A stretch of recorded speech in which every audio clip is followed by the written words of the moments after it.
ሰላም እንዴት ናችሁ? በጌታ የተወደዳችሁ ሰላም ናችሁ ወይ? እንኳን ለጌታችን ለመድኃኒታችን ለኢየሱስ ክርስቶስ የትንሣኤ መታሰቢያ በዓል በሰላም አደረሳችሁ እያልኩኝ ዛሬ የተለመደውን ፖድካስት መልቀቅ አልፈለግኩም። ይሄንን ሀሳብ ላጋራችሁ ስለፈለግኩኝ ሁል ጊዜ ሆሳና በደረሰ ቁጥር በጣም የሚገርመኝ ሉቃስ ላይ ያለ ቃል አለ እና ከራሳችን ህይወት ጋር እንድናገናኘው ስለፈለኩኝ ዛሬ ይሄንን ሀሳብ ነው ማጋራችሁ። ሉቃስ 19 ከ28 ጀምሮ ያለውን ቃል በጌታ በኢየሱስ ክርስቶስ ስም አነበዋለሁ። ይህንም ከተናገረ በኋላ ወደ ኢየሩሳሌም ሲወጣ ይቀድማቸው ነበር። ደብረ ዘይትም በሚባል ተራራ አጠገብ ወዳሉት ወደ ቤተፋጌና ወደ ቢታንያ በቀረበ ጊዜ ከደቀ መዛሙርቱ ሁለቱን ላከና በፊታችሁ ወዳለችው መንደር ሂዱ፣ ወደ እርሷም ገብታችሁ ከሰው ማንም ገና ያልተቀመጠባት ውርንጫ ታስሮ ታገኛላችሁ፣ ፈታችሁም አምጡት። ማንም ስለምን ትፈቱታላችሁ ብሎ ቢጠይቃችሁ እንዲሁ ለጌታ ያስፈልገዋል በሉ አላቸው። የተላኩትም ሄደው እንዳላቸው አገኙ።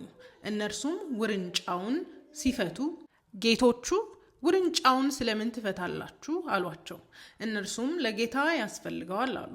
ወደ ኢየሱስም አመጡለት። በውርንጫውም ላይ ልብሳቸውን ጭነው ኢየሱስን አስቀመጡት። ሲሄድም ልብሳቸውን በመንገድ ያነጥፉ ነበር። ወደ ደብረ ዘይት ቁልቁለትም አሁን በቀረበ ጊዜ ደቀ መዛሙርቱ ሁላቸው ደስ እያላቸው ተአምራትን ሁሉ ስላዩ በታላቅ ድምፅ እግዚአብሔርን ሊያመሰግኑ ጀምረው በጌታ ስም የሚመጣ ንጉሥ የተባረከ ነው፣ በሰማይ ሰላም በአርያም ክብር አሉ። ሕዝብም መካከል ከፈሪሳውያን አንዳንዱ መምህር ሆይ ደቀ መዛሙርትህን ገስጻቸው አሉት። መልሶም እነዚህ ዝም ቢሉ ድንጋዮች ይጮሃሉ አላቸው። ሲቀርብም ከተማይቱን አይቶ አለቀሰላት። ጀሩሳሌም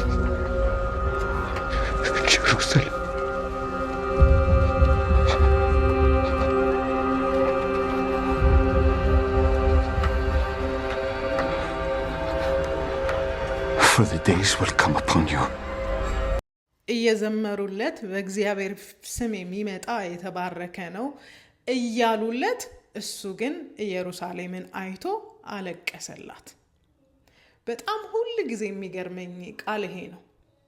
እነሱ ይዘምራሉ፣ እሱ እዚህ ጋር ግን ያለቅሳል። እንዴት ነው እየተዘመረለት የሚያለቅሰው? ለምንድን ነው ከነሱ ጋር ቺር ማድረግ ያልቻለው ብዬ ስጠይቅ እታች መልሱን እናገኘዋለን። ኢየሱስ ክርስቶስ በ3 ምክንያቶች ያለቀሰ ብዬ አስባለሁ። ቃሉ እንደሚናገረው ሲቀርብም ከተማይቱን አይቶ አለቀሰላት፣ እንዲህም እያለ ለሰላምሽ የሚሆነውን በዚህ ቀን አንቺስ እንኳ ብታውቂ፣ አሁን ግን ከዓይንሽ ተሰውሯል። ወራት ይመጣብሻልና ጠላቶችሽም ቅጥር ይቀጥሩብሻል፣ ይከቡሻልም፣ በየበኩሉም ያስጨንቁሻል። አንቺንም ከአንቺም ውስጥ የሚኖሩትን ልጆችሽን ወደ ታች ይጥላሉ፣ በአንቺ ውስጥም ድንጋይ በድንጋይ ላይ አይተውም፣ የመጎብኛሽን ዘመን አላወቅሽምና። እዚህ ጋር 3 የሚያለቅስበትን ምክንያት እኔ አግኝቻለሁ። እንድታነቡት ለእናንተ ሰጀስት አደርጋለሁ። ለሰላምሽ የሚሆነውን በዚህ ቀን አንቺስ እንኳን ብታውቂ፣ አሁን ግን ከዓይኖችሽ ተሰውረዋል አላት። ኢሳይያስ ላይ የነበረውን ቃል ታስታውሳላችሁ? ድንቅ መካር፣ ኃያል አምላክ፣ የዘላለም አባት፣ የሰላም አለቃ የተባለው ኢየሱስ ክርስቶስ መምጣቱን አላወቁም። ከዓይኖቿ ተሰውሮባታል። ኢየሩሳሌም ስትጠብቅ የነበረው ንጉሥ ከፖለቲካ አገዛዝ ነፃ የሚያወጣት ነበረ። ካለችበት ከኃጢአት ባርነት ነፃ የሚያወጣት አልነበረም። ኢየሩሳሌም ስትፈልግ የነበረው ንጉሥ የሚታየው ዓለም ላይ ነፃ አውጪ ነበር የፈለገችው። ከሮም አገዛዝ ነፃ የሚያወጣቸው ነበር የፈለጉት። ቶሎ ካሉበት ችግር የሚገላግላቸው እንጂ ከኃጢአት የሚገላግላቸው ከእግዚአብሔር ጋር የሚያስታርቃቸው ነው ብለው አስበዋል፣ ጠብቀዋል ብዬ አላስብም። ሌላው ኢየሱስ ያለቀሰበት ምክንያት ወራት ይመጣብሻል፣ ጠላቶችሽም ቅጥር ይቀጥሩብሻል፣ ይከቡሻልም፣ በየበኩሉም ያስጨንቁሻል አለ። ኢየሩሳሌም ላይ ሊመጣ ያለውን ነገር ቀድሞ አይቶ ጌታ ኢየሱስ አለቀሰላት። ወራት ይመጣብሻል አላት። የምትጨነቂበት አንቺ ብቻ ሳይሆን ሕዝብሽ የሚጨነቅበት ሀገር ሕዝብ የሚጨነቅበት ወራት ይመጣል አለ። ሌላው በኢየሱስ ያለቀሰበት ምክንያት ማን እንደሆነ አለማወቃቸው። እነሱ የጠበቁት መሲህ ሌላ ነበረ። መሲያቸው ግን በቅዱሳት መጽሐፍ ላይ ተጽፏል። በአህያ ውርንጫ እንደሚመጣ ብዙ ተጽፎ አሜን ብለው ዘምረው ሆሳና ብለው ማን እንደሆነ ግን አይደንቲፋይ አላደረጉት። በሚገርመኝ ሁኔታ እነሱ ራሳቸው አንዳንድ ቃልን ሲናገር የሚኮንኑትና የሚበሳጩበት የአብ ክብር ከሱ ከአንድያ ልጁ በላይ ስለተጠነቀቁ ነበረ። ይሄ እግዚአብሔርን ይሳደባል እንዴ? ይሄ ከእግዚአብሔር እኩል ነኝ ይላል እንዴ? ይሄ እግዚአብሔር ነኝ ይላል እንዴ? እግዚአብሔርን እንዴት ቢዳፈር ነው ከእግዚአብሔር እኩል ነኝ የሚለው? እንዴ እኔ ከአብርሃም በፊት ነበርኩ ይላል እንዴ? ምን አይነት ድፍረት ነው ብለው ለእግዚአብሔር ቀንተው አንድያ ልጁን አሳልፈው ሰጡት። የፈሪሳውያኑ ጥያቄ ሁል ጊዜ ንገረን፣ የእግዚአብሔር መንግስት መቼ ትመጣለች ብለው ነበር የሚጠይቁት። ታስታውሱ እንደሆነ ሉቃስ 17:20 ላይ ፈሪሳውያን የእግዚአብሔር መንግስት መቼ ትመጣለች ብለው ቢጠይቁት መልሶ የእግዚአብሔር መንግስት በመጠባበቅ አትመጣም፣ ደግሞም እንኋት በዚህ ወይም እንኋት በዚያ አይሏትም፣ እነሆ የእግዚአብሔር መንግስት በመካከላችሁ ናትና አላቸው። አሁንም ቢሆን ፈሪሳውያን ሁሉም ቢሆን የሚጠብቁት የእግዚአብሔር መንግስት ይሄ ጦር አሰልፎ ያለው እንጂ ጌታ ኢየሱስን አልነበረ።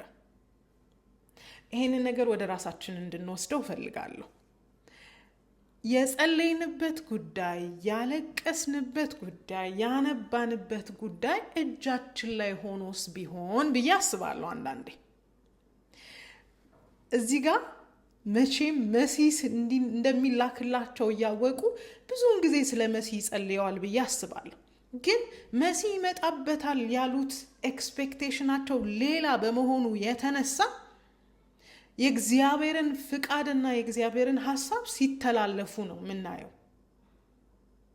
ሰላም ተሰጥቷቸው እያለ የሰላም አለቃ ተሰጥቷቸው እያለ ነገር ግን ፊዚካል ወርልድ ላይ ወይም የሚታየው ዓለም ላይ ነፃ የሚያወጣቸው ጦር ሰራዊት ያለው ስላልሆነ እነሱ ባሰቡት መልኩ ስላልሆነ የእግዚአብሔርን ልጅ መሲሁን መቀበል አቅቷቸው ነበር እና ከኃጢአት እንጂ ከሮም አገዛዝ አልነበረም ኢየሱስ ክርስቶስ ሊያወጣቸው የመጣው። የፖለቲካ ነፃነትን ሊሰጣቸው አልነበረም ኢየሱስ የመጣው። የእግዚአብሔርን ልጅነት ሊሰጣቸው ነበር የመጣው። አሁንም ጥያቄያችን ብዙ ነው። አሁንም ፍላጎታችን ብዙ ነው። ጌታ ኢየሱስ ለማርታ የነገራትን ነገር ካስታውሳችሁ የሚያስፈልገው አንድና ጥቂት ነው። አንድና ጥቂት ነው። የጠየቃችሁት ነገር በእጃችሁ ተሰጥቷችሁ ይሆን ወይ? ማየት አልቻላችሁም ወይ?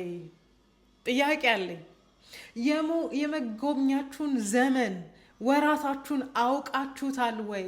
እናንተ በዚህና በዚያ ስትጠብቁ ጌታ እጃችሁ ላይ አስቀምጦታል ወይ የሚል ጥያቄ ልጠይቃችሁ። ይሄንን ጥያቄ ብቻ እንድትመልሱ ፈልጋለሁ። እና ሆሳና ሲሉ የነበሩ ሰዎች ሆሳና ባሪያም በእግዚአብሔር ስም የሚመጣ የተባረከ ነው የሚሉ ሲያመልኩ የነበሩ ሲዘምሩ የነበሩ ደሴም ጥያቄ ያለባቸው ሰዎች፣ እኛም ሁል ጊዜ እሑድ እየሄድን የምንዘምረው የምናመልከው ሰዎች የመጣልን ነገር የተሰጠን ነገር አውቀነዋል ወይ ነው ወይስ ሌላ እየጠበቅን ነው ያለ ነው? ጌታ ኢየሱስ አንድና ጥቂት ነው የሚያስፈልገው ብሎናል። ምን ጠይቀ ነው? ምን ተከልክለናል? ምንስ የተከለከልን መስሎን ግን በእጆቻችን ላይ ይዘናል?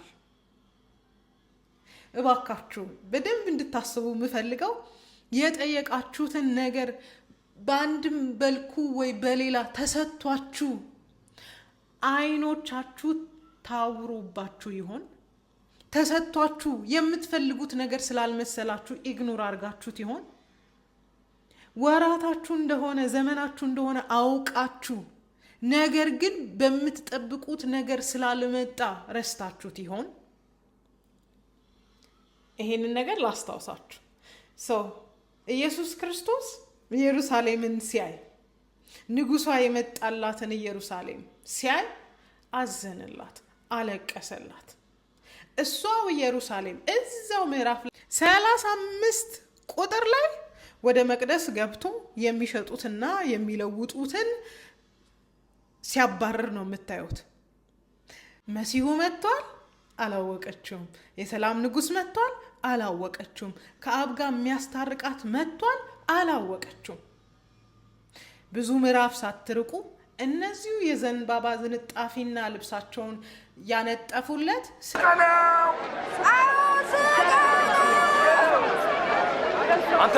አንተ ሙሰሩና ግረፉት።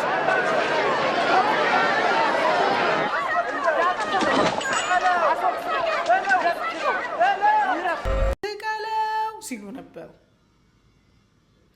ህይወታችንን እንዴት ነው እየኖርን ያለ ነው? የሰላሙን ንጉስ አውቀነዋል ወይ? ከሁሉ የሚበልጠውን ይዘናል ወይ? ነው ስቲል ኮምፕሌን እያደረግን ነው? ነው አይ ጌታ ሆይ በዚህ በኩልና እያልነው ነው የሚለውን ጥያቄ ለእናንተ ልጠይቃችሁ። እባካችሁ ገብታችሁ ሉቃስ 19ን አንብቡት። መልካም የትንሣኤ በዓል ይሁንላችሁ። ወዳችኋለሁ።